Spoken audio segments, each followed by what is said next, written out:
യേശു ആരിലും വലിയവൻ വലിയവൻ. യേശു യേശു ആരിലും വലിയവൻ വലിയവൻ. ആരിലും വലിയവൻ വലിയവൻ. സൗഖ്യദായകൻ പാപമോചകൻ. സൗഖ്യദായകൻ പാപമോചകൻ. യേശുവേകരക്ഷകൻ. യേശുവേകരക്ഷകൻ. കരുണാമയൻ സ്നേഹഗായകൻ. കരുണാമയൻ സ്നേഹഗായകൻ. യേശു യേശു ആരിലും വലിയവൻ വലിയവൻ. ആരിലും വലിയവൻ വലിയവൻ.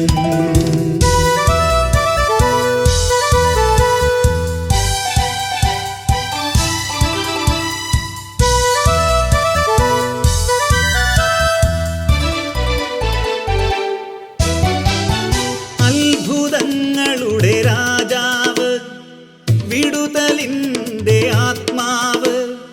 അത്ഭുതങ്ങളുടെ രാജാവ്, വിടുതലിൻ്റെ ആത്മാവ്.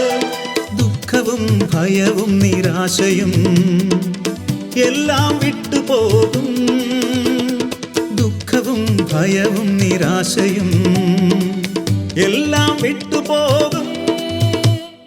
യേശു യേശു ആരിലും വലിയവൻ വലിയവൻ.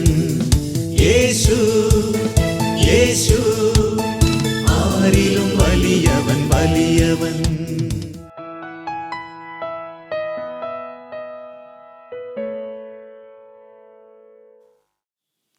കർത്താവായ യേശുവേ, അങ്ങയെ ഞങ്ങൾ ആരാധിക്കുന്നു, അങ്ങയെ സ്തുതിക്കുന്നു, അങ്ങയെ ഞങ്ങൾ മഹത്വപ്പെടുത്തുന്നു.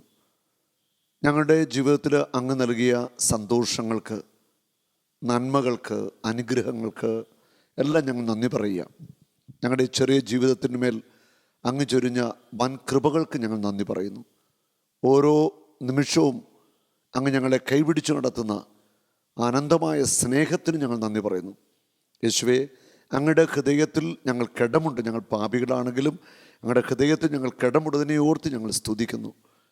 ഞങ്ങളുടെ വലിയ സ്നേഹവലയത്തിൻ്റെ ഉള്ളിൽ ഞങ്ങളെയും ഞങ്ങളുടെ ജീവിത പങ്കാളി, മാതാപിതാക്കൾ, മക്കൾ, സഹോദരങ്ങളെയൊക്കെ സംരക്ഷിക്കുന്നതിന് നന്ദി പറയുന്നു. കർത്താവായ യേശുവേ, ഇന്ന് ഈ എപ്പിസോഡ് കാണുന്ന എല്ലാവരെയും അങ്ങ് പ്രത്യേകമായിട്ട് സ്പർശിക്കണമേ. തിരിച്ച് മാതാപിതാക്കൾ, വിദേശ രാജ്യങ്ങളിൽ ജോലി ചെയ്യുന്ന മക്കളെ, അവരെയൊക്കെ അങ്ങ് പ്രത്യേകം ഒന്ന് കരം വെച്ച് അനുഗ്രഹിക്കണമെന്ന് പ്രാർത്ഥിക്കുന്നു. ഈശോയെ, അവിടെയൊക്കെ സങ്കടങ്ങൾ നിൻ്റെ മുമ്പിൽ സമർപ്പിച്ച് അവർക്കെല്ലാം വേണ്ടി ഈ എപ്പിസോഡ് സമർപ്പിക്കുന്നു. യേശുവെ നന്ദി, യേശുവെ സ്തുതി. ആമേൻ. പ്രഭാഷകൻ്റെ പുസ്തകത്തിൽ 14-ാം അധ്യായത്തിൽ 11 മുതൽ 17 വരെയുള്ള തിരുവചനങ്ങൾ. മകനെ, കഴിവിനൊത്ത് ചെലവ് ചെയ്തുകൊള്ളുക. കർത്താവിന് യോഗ്യമായ കാഴ്ചകൾ സമർപ്പിക്കുകയും ചെയ്യുക. മരണം വിദൂരമല്ലെന്ന് ഓർക്കുക. പാതാളത്തിൽ പ്രവേശിക്കേണ്ട സമയം നിനക്ക് അജ്ഞാതമാണ്. മകനെ, നിന്റെ കഴിവിനൊത്ത് നീ ചെലവ് ചെയ്യാനാ വചനം പറയുന്നത്. നിന്റെ ജീവിതത്തിൽ ന്യായമായിട്ട് നീ ചെലവ് ചെയ്ത് തന്നെ ജീവിക്കണം. ലുബ്ധനാകരുത്, ആഡംബരപ്രിയനാവരുത്, പണം ദൂർത്തടിക്കുന്ന വ്യക്തിയാവരുത്. കഴിവിനൊത്ത് നിൻ്റെ സാമ്പത്തിക വരുമാന മാർഗമൊക്കെ അനുസരിച്ച് ന്യായമായിട്ട് നിനക്ക് ചെലവ് ചെയ്ത് ജീവിക്കാം. അങ്ങനെയാണ് വചനം പഠിപ്പിക്കുന്നത്. കർത്താവിന് വേണ്ട കാഴ്ചകളൊക്കെ നീ കൊടുക്കണം. അതായത് ദൈവിക കാര്യങ്ങളിൽ, ദേവാലയവുമായിട്ടുള്ള ബന്ധപ്പെട്ട കാര്യങ്ങളിലൊക്കെ നീ എല്ലാ വേണ്ട കാര്യങ്ങൾ എപ്പോഴും ചെയ്യാൻ മനസ്സുള്ള വ്യക്തിയായിരിക്കണം. ഈ അടുത്ത നാളിൽ ഒരു സഹോദരി ഇങ്ങനെ ഫോണിൽ വിളിച്ചപ്പോൾ പറഞ്ഞ ഒരു സങ്കടമാണിത്. അവർ പറയുകയാണ്, വിദേശത്താണ് ജോലി ചെയ്യുന്നത്, ഭർത്താവുണ്ട്, മക്കളുണ്ട്, മക്കളൊക്കെ മുതിർന്നു, വിവാഹം കഴിച്ചു, ഇനി കഴിക്കാനുണ്ട്. വർഷങ്ങളായിട്ട് വിദേശത്ത് ജോലി ചെയ്യുന്നു, ധാരാളം സമ്പത്തുണ്ടാക്കി, നല്ല വീടും സൗകര്യങ്ങളും ഒക്കെ ഉണ്ട്. ആ സഹോദരി പറയുകയാണ്, എൻ്റെ ഭർത്താവിനോട് പലപ്പോഴും ഞാൻ ഇങ്ങനെ പറയുമായിരുന്നു, ദൈവം നൽകിയ ഈ ജീവിതം പണം സമ്പാദിക്കുക എന്ന് മാത്രമുള്ളതല്ല, നമ്മുടെ സന്തോഷം, കുടുംബജീവിതത്തിൻ്റെ സന്തോഷം, ഒന്നിച്ച് ഒരു ടൂർ പോവുക, അല്ലെ ഒന്നിച്ച് ഒരു സിനിമ കാണുക, അങ്ങനെ ലോകത്തിൻ്റെതായ കൊച്ചു കൊച്ചു സന്തോഷങ്ങൾ അതൊക്കെ ആവശ്യമാണെന്ന് ജീവിത പങ്കാളിയോട് ആ സഹോദരി പറയുമായിരുന്നു. ആ സഹോദരി പറയുകയാണ്, എൻ്റെ ഭർത്താവ് അതൊന്നും സ്വീകരിച്ചിട്ടില്ല. ഭർത്താവ് അധ്വാനിച്ചു, ബിസിനസ് ചെയ്തു, പല കാര്യങ്ങൾ ചെയ്തു, കുറേ പണമൊക്കെ ഉണ്ടാക്കി, ഇപ്പോൾ പ്രായമായി, രോഗിയായി. ജീവിതത്തിൻ്റെ വലിയ നിലയിൽ ഉയർന്നു കഴിഞ്ഞപ്പോൾ ഇതാ മക്കൾ തമ്മിൽ പ്രശ്നങ്ങൾ, മരുമക്കൾ തമ്മിൽ പ്രശ്നങ്ങൾ, സമ്പത്ത് പങ്കുവയ്ക്കുന്നതിൻ്റെ പ്രശ്നങ്ങൾ, അതോടൊപ്പം ബിസിനസ്സിലുണ്ടായ താഴ്ചയിലുണ്ടായ സാമ്പത്തിക നഷ്ടങ്ങൾ, അങ്ങനെ ഒത്തിരി ഒത്തിരി പ്രതിസന്ധികളിലൂടെ ആ കുടുംബം കടന്നു പോവുകയാണ്. അപ്പം ചേച്ചിയുടെ വേദന ഇതാണ്, നല്ല ആരോഗ്യം ഒക്കെ ഉണ്ടായിരുന്ന സമയത്ത് നന്നായിട്ടൊന്ന് സന്തോഷമായിട്ട് ജീവിക്കാൻ പറ്റില്ല. ഹോട്ടലിൽ പോയി നന്നായിട്ട് ഒരു ഭക്ഷണം കഴിക്കുവാൻ, അല്ലെ വിദേശത്ത് ഒന്ന് ടൂർ പോകുവാൻ, അങ്ങനെ ഹൃദയത്തിലുള്ള ആഗ്രഹങ്ങളൊന്നും സാധിക്കാതെ കാലങ്ങൾ കടന്നുപോയി. മക്കളായി, കൊച്ചുമക്കളായി, മക്കളൊക്കെ ഇപ്പം സമ്പത്തിന് അടിപിടിയായി. അങ്ങനെ ജീവിതത്തിൽ അനുഭവിക്കേണ്ട സന്തോഷങ്ങൾ, കുടുംബത്തിൽ അനുഭവിക്കേണ്ട സന്തോഷവും ആനന്ദവും അനുഭവിക്കാൻ പറ്റാതെ ജീവിതത്തിൻ്റെ സായാഹ്നത്തിൽ എത്തി നിൽക്കുന്ന ഒരു കുടുംബം. ഒരുപക്ഷെ ഇത് കേൾക്കുന്ന നിങ്ങളിൽ ചിലരെങ്കിലുമൊക്കെ ഈ അവസ്ഥയിലുള്ളവരാണ്. ഇന്നിൻ്റെ സന്തോഷങ്ങൾ നമ്മൾ അനുഭവിക്കണമെന്നാണ് വചനം പഠിപ്പിക്കുന്നത്. മരിക്കുന്നതിന് മുൻപ് സ്നേഹിതന് നന്മ ചെയ്യുക. സ്നേഹിതർക്ക് മാത്രമല്ല, നിൻ്റെ സ്വന്തം സഹോദരങ്ങൾ, കുടുംബാംഗങ്ങൾ എല്ലാവർക്കും ചെയ്യാൻ പറ്റുന്ന നന്മകൾ, സഹായങ്ങളൊക്കെ നീ ചെയ്യണം. അത് ചെയ്തേ പറ്റൂ. അത് ദൈവം ആഗ്രഹിക്കുന്നു. സഹോദര സ്നേഹമാണത്. ചെയ്യാവുന്ന നന്മകളെല്ലാം നമ്മൾ എല്ലാവർക്കും, കുടുംബാംഗങ്ങൾക്കും സഹോദരങ്ങൾക്കും സ്നേഹിതർക്കും ഒക്കെ ചെയ്തു കൊടുക്കുക. അത് ദൈവസന്നിധിയിൽ നിനക്ക് എന്നും നിക്ഷേപമായിരിക്കും. ആവുന്നത്ര ഉദാരമായി അവനോട് പെരുമാറുക. എല്ലാവരോടും ഉദാരമായ ഒരു മനസ്സ് ഉള്ള വ്യക്തിയാവണം. ഉദാരമായിട്ട്, നിനക്ക് സമ്പത്തുണ്ടോ, ഉദാരമായിട്ട് നീ കൊടുക്കുക. ഇനി സമ്പത്തില്ലേ, ഉദാരമായിട്ട് നിനക്ക് കൊടുക്കാൻ പറ്റും സ്നേഹം. എല്ലാവർക്കും സ്നേഹം കൊടുത്തുകൂടെ? എന്തിനാണ് വിദ്വേഷം, വെറുപ്പ് സൂക്ഷിക്കുന്നത്? ഉദാരമായിട്ട് മനസ്സു തുറന്ന് എല്ലാവരും സ്നേഹിക്കാം, എല്ലാവരോടും നല്ല വാക്കുകൾ പറയാം, നന്നായിട്ടൊന്ന് ചിരിച്ചു കാണിക്കാം. എന്തെല്ലാം കാര്യങ്ങൾ നമുക്ക് ചെയ്യാൻ പറ്റും. അങ്ങനെയൊക്കെ ചെയ്യണം. ഇന്നിൻ്റെ സന്തോഷങ്ങൾ നഷ്ടപ്പെടുത്തരുത്. നിനക്ക് അർഹമായ സന്തോഷത്തിൻ്റെ ഓഹരി വേണ്ടെന്ന് വെക്കരുത്. ഈ വചനം ഹൃദയത്തിൽ കുറിച്ച് വെക്കുക. ഇന്നിൻ്റെ സന്തോഷങ്ങൾ നഷ്ടപ്പെടുത്തരുത്. നിനക്ക് അർഹമായ സന്തോഷത്തിൻ്റെ ഓഹരി വേണ്ടെന്ന് വെക്കരുത്. ഇന്ന് നിനക്ക് അനുഭവിക്കാൻ പറ്റുന്ന സന്തോഷം, ഭാര്യയും മക്കളും അപ്പനും കുടുംബവും എല്ലാം ഒന്നിച്ചുള്ള സന്തോഷം, നല്ല ഒരു നേരത്തെ ആഹാരം കഴിക്കുക, അല്ലെ നല്ലൊരു സിനിമ കാണുക, അല്ലെ വിശുദ്ധ നാട് പോയി സന്ദർശിക്കുക, അല്ലെ ലൂർദിലൊന്ന് പോവുക, ഒക്കെ ചെയ്യാൻ പറ്റും. നിനക്ക് സമ്പത്തുണ്ടോ? ഇന്നിൻ്റെ സന്തോഷങ്ങൾ നീ ഒരിക്കലും നഷ്ടപ്പെടുത്തരുത്. എത്രയോ ഭാര്യ ഭർത്താക്കന്മാരാണ് കലഹത്തിൽ ജീവിക്കുന്നവർ.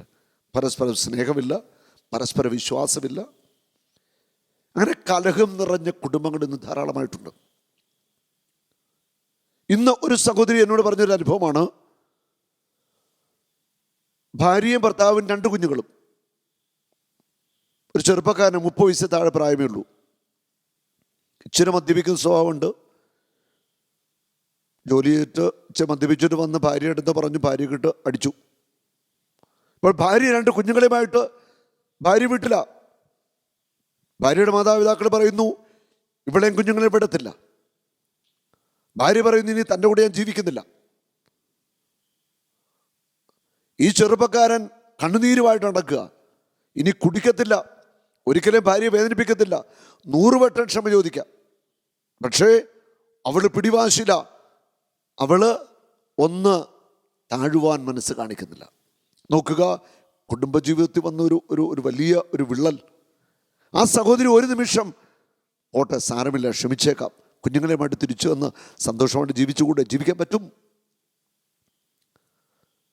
ഇന്നിൻ്റെ സന്തോഷങ്ങൾ തകർക്കുന്ന കാര്യങ്ങളിൽ ഭാര്യാഭർത്താക്കന്മാർ ഉൾപ്പെടാതിരിക്കുക. ഇന്നിൻ്റെ സന്തോഷങ്ങൾ, ഇന്ന് നമുക്ക് ലഭിക്കുന്ന ആനന്ദം, അത് നിങ്ങൾ പങ്കിടണം. ഒരിക്കലും അത് നഷ്ടപ്പെടുത്തരുത്. ഇന്ന് ലഭിക്കുന്ന സന്തോഷത്തിൻ്റെ ആ ഓഹരി അത് നമ്മൾ ഒരിക്കലും കളയാതിരിക്കാം. നോക്കുക, ചില അനുഭവങ്ങളിലൂടെ ചില കാര്യങ്ങൾ ഞങ്ങൾ പങ്കുവയ്ക്കാം. ഈ കഴിഞ്ഞ ദിവസം വിദേശത്ത് ജോലി ചെയ്യുന്ന ഒരു മകൻ പറഞ്ഞ അനുഭവം. ബ്രദറെ, വർഷങ്ങളായി ഗൾഫിൽ ജോലി ചെയ്യുന്നു, ഭാര്യയും മക്കളും ഒക്കെ നാട്ടിലാണ്. ഗൾഫിൽ ജീവിക്കുന്ന ഒരു വ്യക്തിയുടെ വേദന എല്ലാവർക്കും ഒന്നും മനസ്സിലാകത്തില്ല. അവിടെ രാപകല് അധ്വാനിച്ച് ജീവിച്ചു, കുടുംബത്തിനു വേണ്ടി സഹോദരങ്ങൾ, ഭാര്യ, മക്കള്, മാതാപിതാക്കൾ ഒക്കെ അവർക്ക് വേണ്ടിയൊക്കെ അധ്വാനിച്ചു വർഷങ്ങളോളം. അവരെയൊക്കെ സഹായിച്ചു. സ്വന്തം രക്തത്തിലുള്ളവരൊക്കെ നാട്ടിലാണ്. ആ മകൻ പറയുന്നു, വിദേശത്ത് ജോലി ചെയ്യുന്ന ഞങ്ങളെപ്പോലുള്ള ചിലരുടെ നൊമ്പരങ്ങൾ. ഒത്തിരി വേദനയോടെയാണ് ഞാനത് കേട്ടത്.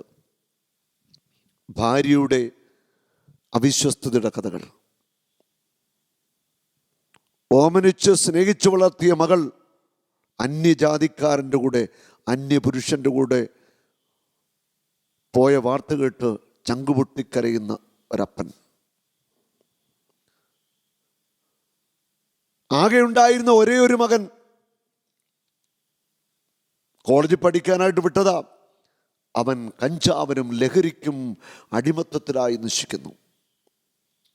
നോക്കുക, ഒരു ഗൾഫുകാരൻ്റെ ജീവിതത്തിലെ നൊമ്പരമായത്. ഇതുപോലെ ആയിരക്കണക്കിന് സഹോദരങ്ങൾ ഹൃദയത്തിൽ ഈ നൊമ്പരവുമായിട്ടാണ് മരുഭൂമിയിൽ ഒരു ജീവിതം പടുത്തുയർത്താൻ, നാട്ടിലൊരു ജീവിതം പടുത്തുയർത്താൻ വേണ്ടി രാപകൽ അധ്വാനിക്കുന്നു. ഈ ഹൃദയത്തിൻ്റെ നൊമ്പരങ്ങളും വേദനകളും നമ്മൾ കാണണം. ഇന്നിൻ്റെ സന്തോഷങ്ങൾ ഒക്കെ നഷ്ടപ്പെടുത്തി, ഇന്നിൻ്റെ സന്തോഷമൊക്കെ നഷ്ടപ്പെടുത്തി അവർ വിദേശ രാജ്യങ്ങളിൽ നാട്ടിലുള്ള പ്രിയപ്പെട്ടവർക്ക് വേണ്ടി രാപകൽ അധ്വാനിക്കുമ്പോൾ, രാപകൽ ഹൃദയത്തിൽ നൊമ്പരവുമായിട്ട് ജീവിക്കുമ്പോൾ, നാട്ടിലുള്ള പ്രിയപ്പെട്ടവർ ഇതൊന്നും മനസ്സിലാക്കാതെ ആഡംബരത്തിലും അവിശ്വസ്തതയിലും ധൂർത്തിലും രഹലിയിലും ഒക്കെ ജീവിക്കുന്നു. ഇത് എത്രയോ വലിയ തെറ്റാണ്, എത്രയോ വലിയ പാതകമായത്. ആ സഹോദരൻ പറയുക, ബ്രദറെ, ഓരോ ഗൾഫുകാരൻ്റെയും ഉള്ളിൽ ഇതുപോലെ വേദനിക്കുന്ന ഒരു നൊമ്പരമുണ്ട്. ഇങ്ങനെ വേദനിക്കുന്ന എത്രയോ പേര്. ഈ അടുത്ത നാളിൽ ഞാൻ വിദേശത്ത് ധ്യാനത്തിന് ചെന്നപ്പോൾ ഒരു സഹോദരൻ പറഞ്ഞ അനുഭവമാണ്. നാട്ടിൽ അമ്മ രോഗിയായി കിടക്കുന്നു, മരണാവസ്ഥയിലാണ്. നാട്ടിൽ പോയി ഒന്ന് കാണണമെന്ന് ആഗ്രഹമുണ്ട്. പക്ഷെ കമ്പനി ടിക്കറ്റ് തരുന്നില്ല, അവധി കിട്ടുന്നില്ല, വിസയുടെ പ്രശ്നങ്ങൾ. അവസാനം ജീവനോടെ അമ്മയെ ഒരു നോക്ക് കാണാൻ പറ്റിയില്ല.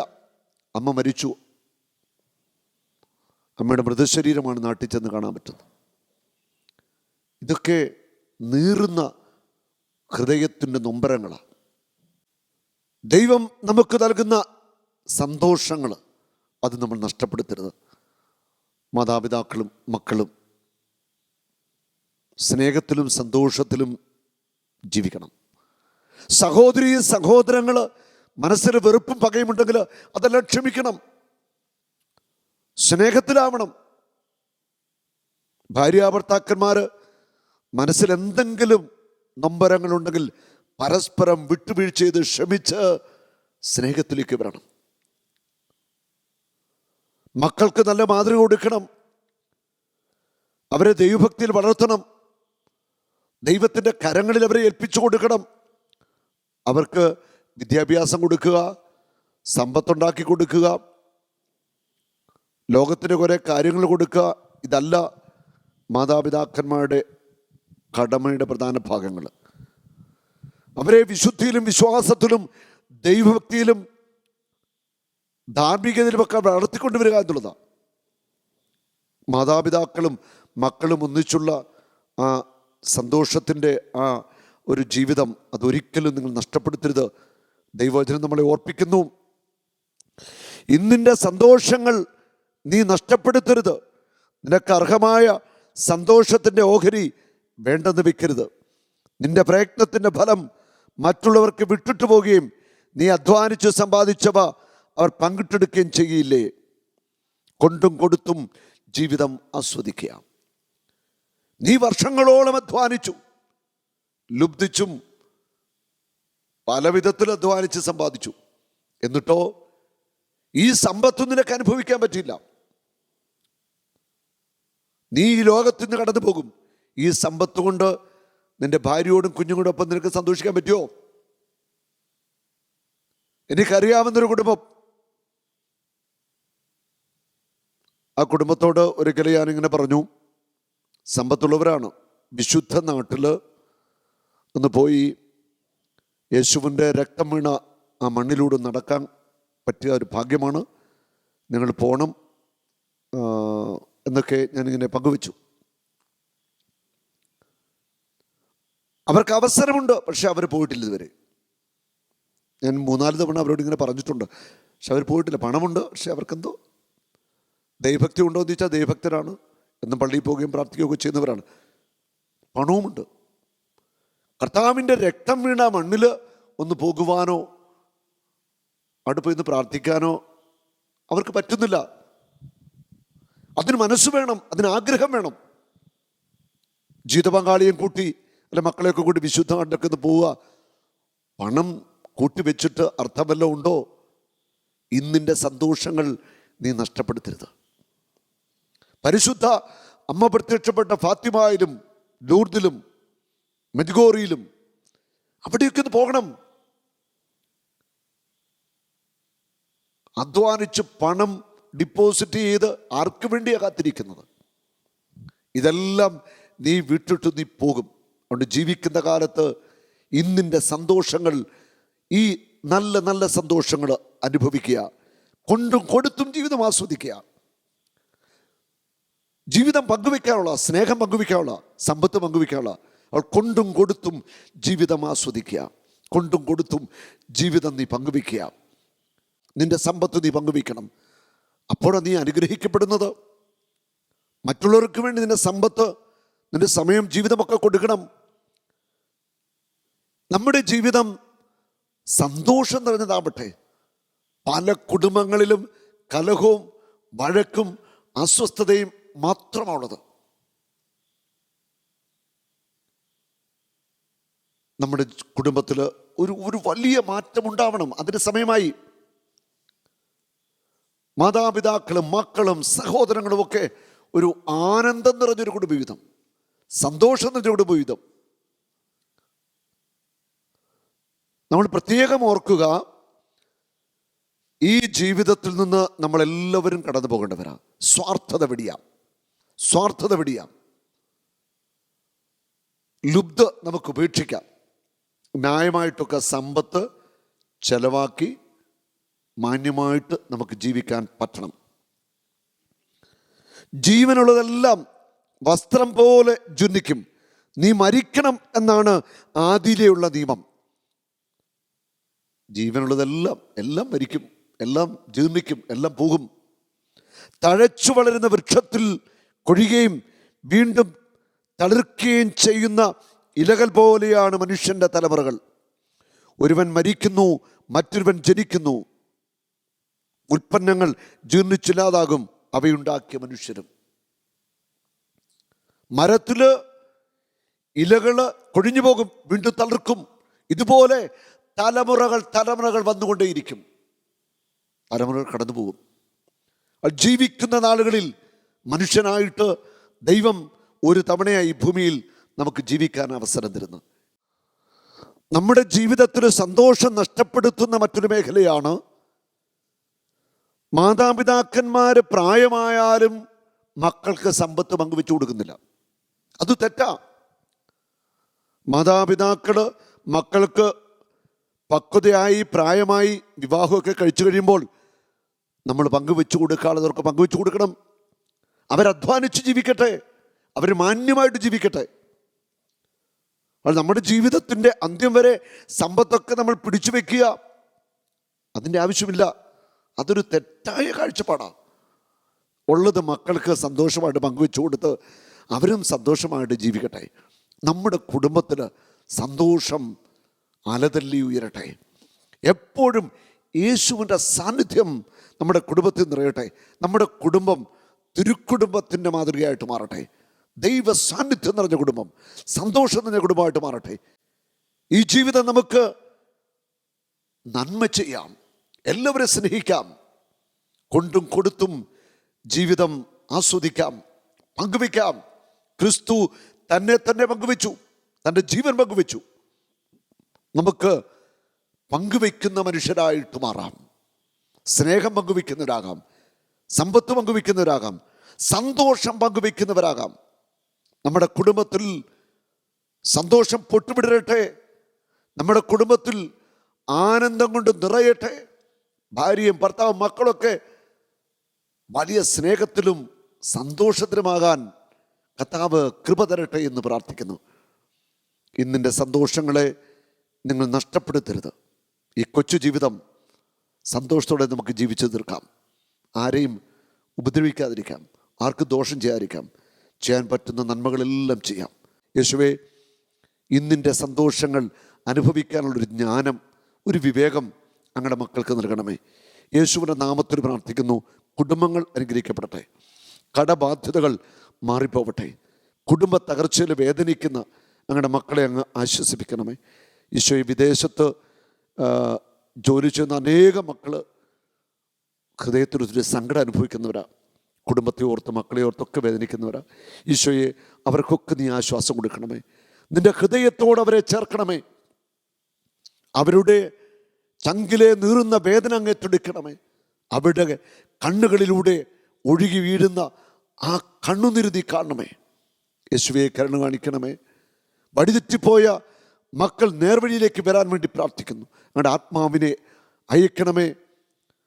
കർത്താവേ, സന്തോഷം നിറഞ്ഞ കുടുംബജീവിതം എല്ലാവർക്കും നൽകണമേ. ജീവിതത്തിൻ്റെ സായാഹ്നത്തിൽ എത്തിയിരിക്കുന്നവർ കൂടുതൽ പ്രാർത്ഥിക്കുന്നവരാവട്ടെ, ദൈവത്തിൽ ആശ്രയിക്കുന്നവരാവട്ടെ. മക്കളും മരുമക്കളും കൊച്ചുമക്കളും തലമുറ യേശുവിൻ്റെ നാമത്തിൽ അനുഗ്രഹിക്കപ്പെടട്ടെ. രോഗപീഠകൾ വിട്ടുമാറട്ടെ, സാമ്പത്തിക തകർച്ചകൾ വിട്ടുമാറട്ടെ, ബന്ധങ്ങളിലെ തകർച്ചകൾ മാറിപ്പോവട്ടെ, സ്നേഹം നിറയട്ടെ, സന്തോഷം നിറയട്ടെ. യേശുവിൻ്റെ നാമത്തിൽ എല്ലാ കുടുംബങ്ങളെയും അനുഗ്രഹിക്കുന്നു. ആമേൻ.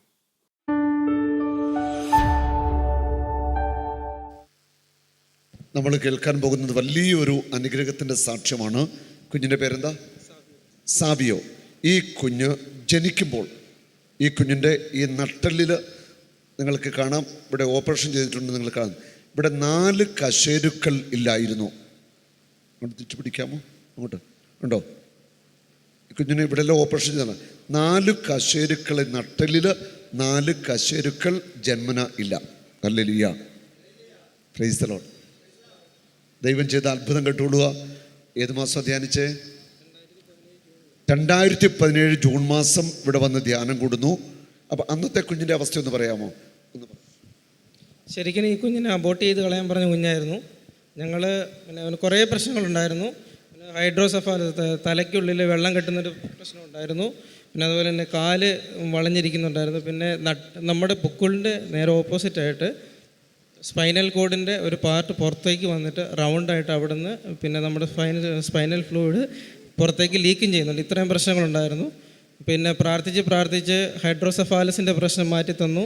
പിന്നെ കാലിൻ്റെയും ഈ പറഞ്ഞ നടുവിൻ്റെ പ്രശ്നം ഉണ്ടായിരുന്നു. അപ്പം അതിൻ്റെ ഓപ്പറേഷൻ ചെയ്തായിരുന്നു. അപ്പോൾ ഇതൊക്കെ ഓപ്പറേഷൻ ചെയ്യുന്നതിന് മുമ്പ് സാബു ബ്രദറിനെ, ഡെലിവറിക്ക് മുമ്പ് സാബു ബ്രദറിനെ വിളിച്ചിട്ടുണ്ടായിരുന്നു. സാബു ബ്രദർ പറഞ്ഞു കൊച്ചുണ്ടായി കഴിഞ്ഞ് കഴിയുമ്പോൾ ഇവിടെ വന്ന് പ്രാർത്ഥിക്കാൻ പറഞ്ഞു. അങ്ങനെ വന്നതായിരുന്നു. അങ്ങനെ വരുന്ന സമയത്ത് ഓപ്പറേഷനൊക്കെ കഴിഞ്ഞിട്ടാണ് വന്നത്. പക്ഷെ അവിടെ തൊടുമ്പോൾ നല്ല മാംസം മാത്രമേ ഉണ്ടായിരുന്നുള്ളൂ. അത് കഴിഞ്ഞിട്ട് ഇവിടെ ഞങ്ങളിവിടെ പ്രാർത്ഥിക്കാൻ വേണ്ടി വന്നു. പറഞ്ഞു വിശ്വാസം ഉണ്ടോ എന്ന് ചോദിച്ചാൽ വിശ്വാസം ഉണ്ടെന്ന് പറഞ്ഞു. എന്നാൽ പിന്നെ എന്നോട് പറഞ്ഞു കൊച്ചിനെ തോളത്തിട്ടോളാൻ പറഞ്ഞു. തോളത്തിട്ട് കഴിഞ്ഞപ്പോൾ സഹോദരൻ അവിടെ കൈവച്ച് പ്രാർത്ഥിച്ചു. അവിടെ ശരിക്കും ഞാൻ എൻ്റെ തോളത്തിടുമ്പോൾ തന്നെ എനിക്കറിയാം ശരിക്കും നല്ല ഇതിൻ്റെ ശരീരമെല്ലാം അങ്ങ് നന്നായിട്ട് ചൂടായി. അതിനുശേഷം തൊട്ട് നോക്കുമ്പോൾ 4 കശേരുക്കൾ കൃത്യമായിട്ട് എണ്ണിയെടുക്കാൻ പറ്റും. ഞങ്ങൾ ഡോക്ടറിൻ്റെ അടുത്ത് പോയിട്ട് ഡോക്ടറോട് പറഞ്ഞ് സ്കാൻ ചെയ്യണമെന്ന് പറഞ്ഞ് ഡോക്ടർ പറഞ്ഞ് സ്കാൻ ചെയ്യേണ്ട കാര്യമില്ല, ഡോക്ടറിന് അത് എണ്ണിയെടുക്കാൻ പറ്റുന്നുണ്ട്, നിങ്ങൾ ധൈര്യമായിട്ട് പോയി സാക്ഷ്യം പറഞ്ഞോളാനാണ് പറഞ്ഞത്. ജന്മന ഇല്ലാതിരുന്ന ഇവിടുത്തെ 4 കശേരുക്കൾ ഈ കുഞ്ഞിന് അന്ന് പറഞ്ഞ കുഞ്ഞിന് ചലനമൊന്നുമില്ല കാര്യമായിട്ടല്ലേ? അത് തന്നെ വൈകാരിക അനുഭവങ്ങൾ ഈ കുഞ്ഞിന് കുറവായ ഒരു അവസ്ഥയിലായിരുന്നു, വൈകല്യങ്ങളുണ്ടായിരുന്നു. അപ്പോൾ ഇവൻ്റെ കശേരിയിൽ നിന്ന് ഞാൻ കൈവച്ചിട്ട് അല്ലേ കൈവച്ച് പ്രാർത്ഥിച്ചു. അത്ഭുതം നടക്കുകയാണ്. ജന്മന ഇല്ലാതെ ബൈ ബർത്തിലെ ഇല്ലാതിരുന്ന 4 കശേരുക്കൾ കർത്താവ് അപ്പോൾ തന്നെ സൃഷ്ടിച്ചു. നല്ലൊരു കൈയടി ഈശോയ്ക്ക് കൊടുക്കാം. ഹല്ലേലൂയ. ഡോക്ടറെ പോയി കണ്ടു. കശേരുക്കളുണ്ട് അവിടെ ഉണ്ട്, കശേരുക്കളുണ്ടെന്നാണ് ഡോക്ടർ സാക്ഷ്യപ്പെടുത്തുന്നത്. ധൈര്യമായിട്ട് സാക്ഷ്യം പറഞ്ഞോളാം ഡോക്ടർ പറഞ്ഞല്ലേ? അല്ലേ? ഇത് അത് കഴിഞ്ഞുള്ള കുട്ടിയാണല്ലേ? കുഴപ്പമൊന്നുമില്ല. ഇല്ല. എവിടുന്നാണ് വരുന്നത്? കണ്ണൂർ എവിടെയാ? ചെറുപുഴ കോഴിച്ചാൽ. നമുക്ക് കരമെത്തി പിടിച്ച് കുഞ്ഞിന് വേണ്ടി ഒന്ന് സ്തുതിച്ച് പ്രാർത്ഥിക്കാം. കർത്താവ് ഈ കുഞ്ഞിൻ്റെ നൽകിയ അത്ഭുത സൗഖ്യത്തിന് നന്ദി പറയുന്നു. ഈ കുഞ്ഞിൻ്റെ നടുവ് കാലുകളൊക്കെ ഒന്ന് ബലപ്പെടട്ടെ. ഈ കുഞ്ഞൊരു അനുഗ്രഹമാവട്ടെ. യേശുവേ നന്ദി, യേശുവേ സ്തുതി, യേശുവേ നന്ദി. ആമേൻ.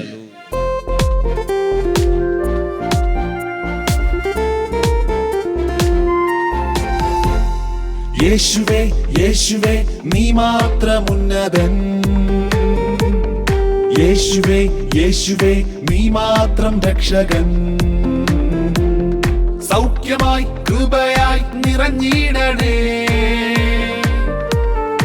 അനുഗ്രഹത്തിൻ പെരുമഴ ചൊരിയണമേ. സൗഖ്യമായി കൃപയായി നിറഞ്ഞിടണേ, അനുഗ്രഹ പെരുമഴ ചൊരിയണമേ. കത്തട്ടെ കത്തട്ടെ തീ കത്തിപ്പടരട്ടെ, കൃപാഗ്നി അഭിഷേകം കത്തിപ്പടരട്ടെ. കത്തട്ടെ കത്തട്ടെ തീ കത്തിപ്പടരട്ടെ, കൃപാഗ്നി അഭിഷേകം കത്തിപ്പടരട്ടെ.